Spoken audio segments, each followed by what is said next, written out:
Buenas noches, mi nombre es Jorge Barriga, estudiante del SUAIED de la carrera de Psicología de la Universidad Nacional Autónoma de México en la Facultad de Estudios Superiores Iztacala, dentro de la materia propedéutica en el campo de las necesidades educativas especiales, compartiendo un poco del tema de lo que es la educación inclusiva. Partiendo también de que la educación inclusiva pues ha tenido un proceso y un desarrollo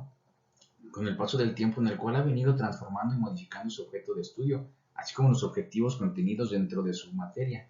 debido a que la adaptación de la educación especial ha tenido una evolución y un desarrollo pues, muy peculiar, debido pues que el planteamiento es de la educación en general, se basa ahora en la educación en particular, es decir, a cada caso en concreto dependiendo de la limitante que presenta el alumno. Además de ello, pues no se basa en la adopción de medidas excepcionales, sino que ahora busca pues un modelo de currículum que facilite el aprendizaje de todos los alumnos dentro de su diversidad. Es por ello importante comprender un poco de lo que es este proceso histórico para entender un poco más acerca de lo que es el desarrollo de esta disciplina. Actualmente se reconoce el derecho a la educación por parte de las personas con discapacidad como un derecho que muchos países ya ponen en práctica, pero esto no siempre ha sido así, ya que este grupo, al ser un grupo marginado, tuvo que luchar por salvaguardar estos derechos, que obviamente aún en día está teniendo un desarrollo para poderlo llevar a la práctica en forma eficiente. Pero bueno, abordemos un poco más este tema histórico para conocer cómo poco a poco se ha ido logrando conjuntar todos estos elementos que nos han permitido llegar actualmente a la educación inclusiva y cuáles son los retos que tenemos todavía de cara a este proceso que aún no culmina. Como tal, en la edad antigua no existió una respuesta educativa, pero sí tenemos una reseña, un pequeño antecedente de lo que fue a través de filósofos como Plutarco la concepción de esos temas y la famosa ley de Licurgo, en la cual señala que la sociedad espartana, por ejemplo, a los recién nacidos con problemas o situaciones de deficiencia o malformaciones, por ejemplo, eran sacrificados. Posteriormente tenemos otras reseñas con a través de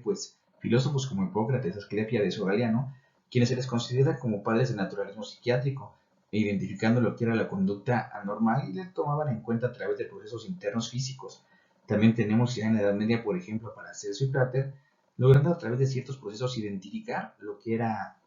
el retraso mental. De igual manera, podemos señalar también por esta época que existieron también algunas ya respuestas educativas a ciertos trastornos, por ejemplo, sensoriales o incluso psicomotrices, pero eran brindados a través de iglesias o sociedades filantrópicas con la ayuda de prestar o la intención de prestar ayuda o asistencia social. Posteriormente, ya en el siglo XVIII y mediados del siglo XX, con científicos como Pinel, Esquirol y Tare Seguin, se busca mantener lo que es una clasificación de las anormalidades y alienaciones, así como cierto tipo de conductas. Y de igual manera, pues establecen los primeros centros para dar respuesta a ese tipo de problemas, como son las granjas o al campo libre para poder atender ese tipo de padecimientos. De igual manera, por ejemplo, Esquirol realiza una definición de lo que era idiota, hace una diferenciación entre lo que es la demencia y la confusión mental, y obviamente también lo que es el retraso mental, una definición en la cual consideraba que era un déficit en la inteligencia. Posteriormente, obviamente, todo esto pues generaba una segregación, ya que se les tenía como conductas anormales,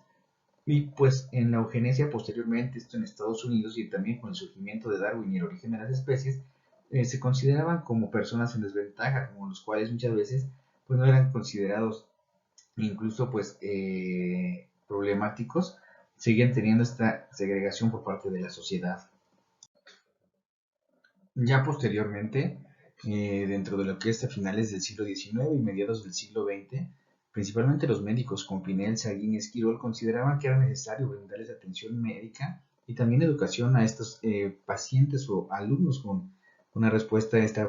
situaciones. Obviamente esto dentro de un enfoque más atento a los déficits y el tratamiento médico patológico desde un enfoque médico, y debido a que el rechazo por parte de las escuelas, los médicos solicitaron la creación de instituciones que permitieran tanto darles asistencia a estas personas, así como brindarles educación para poder desarrollar sus habilidades. Esto obviamente desde un enfoque médico. Y obviamente también tomando en cuenta que ya se consideraba la obligatoriedad de los derechos a la educación por parte de estos individuos. La institucionalización de la educación especial surge como respuesta al rechazo de las escuelas de brindar espacios para poder educar a estos alumnos con necesidades educativas especiales.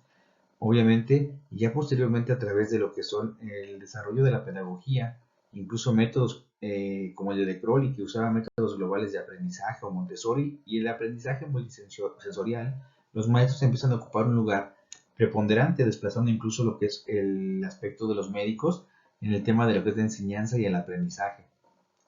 Posteriormente, ya con la pedagogía y la psicología, forma nuevamente lo que es la psicopedagogía, una rama que permite pues mejorar los procesos de aprendizaje y a través de otros conceptos y métodos como, no sé, la medida de inteligencia de las escalas de Binet, se empieza a considerar ya la deficiencia mental no como un problema médico, sino como un problema psicológico, por lo cual se empieza a tratar este déficit de una manera pues diferenciada a través de procesos terapéuticos, pedagógicos. Surge también, por ejemplo, materias como la pedagogía correctiva, y de igual manera pues podemos decir que se tiene una fuerte influencia médica, pero sigue habiendo una escolarización separada, es decir, en un aula que obviamente le da un tratamiento específico al alumno y obviamente lejos de lo que es el aula ordinaria. A través de esto tenemos también que los modelos subyacentes son el médico, el psicométrico y el conductista, así como el cognitivo. Posteriormente, hablando de lo que es la normalización, este ya surge a través de los movimientos de los años 60 y 70, a través de las luchas sociales que generaban los padres de los menores con discapacidad, los cuales solicitaban o defendían el derecho a la educación de sus hijos. Obviamente esto dentro de las aulas ordinarias. Movimientos como la Nacional Asociación for Retarded Children, entre otros, tuvieron un peso específico y lograron los objetivos de poder ingresar a los jóvenes dentro de estas aulas. Fueron parteaguas en lo que es el contexto histórico de esta disciplina. De igual manera, también el cambio del concepto de lo que era la inteligencia, que se consideraba ya no estaba determinada por la crianza, sino que obviamente esto puede mejorar debido a mejorar las condiciones ambientales, de aprendizaje en diferentes contextos, es decir, el coeficiente intelectual puede mejorar a través de estos procesos. También es importante considerar que hubo antecedentes dentro de estos ámbitos, como fueron en 1957 en la Asamblea General de las Naciones Unidas, donde estipula en su artículo 5 que estos jóvenes con discapacidad tenían el derecho a recibir educación y el apoyo por parte de las autoridades para lograr desarrollar y tener una educación de éxito. Posteriormente tenemos que dentro de lo que es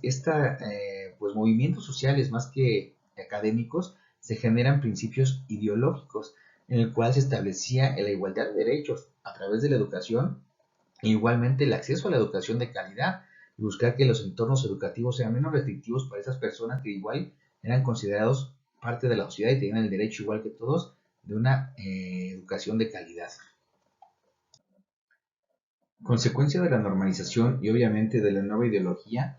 y la igualdad de derechos entre todas las personas, se busca una sociedad más justa. Obviamente, dentro de estos principios que están buscando promover el desarrollo integral y facilitar pues la integración de todas las personas en sociedad, y era obvio que no se podía permitir que en la escuela, al ser reflejo de la sociedad, tuviera grupos separados, es decir, jóvenes que tuvieran educación en un aula de apoyo y en un aula ordinaria. Por lo tanto, a través de principios como la integración, normalización, sectorización y individualización se busca pues, romper esos esquemas, aunque si bien se usaban todavía modelos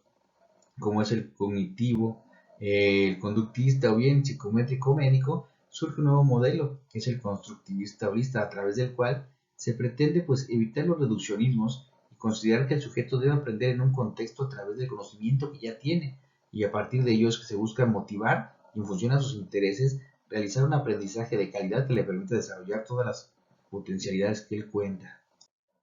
Muchas fueron las tendencias que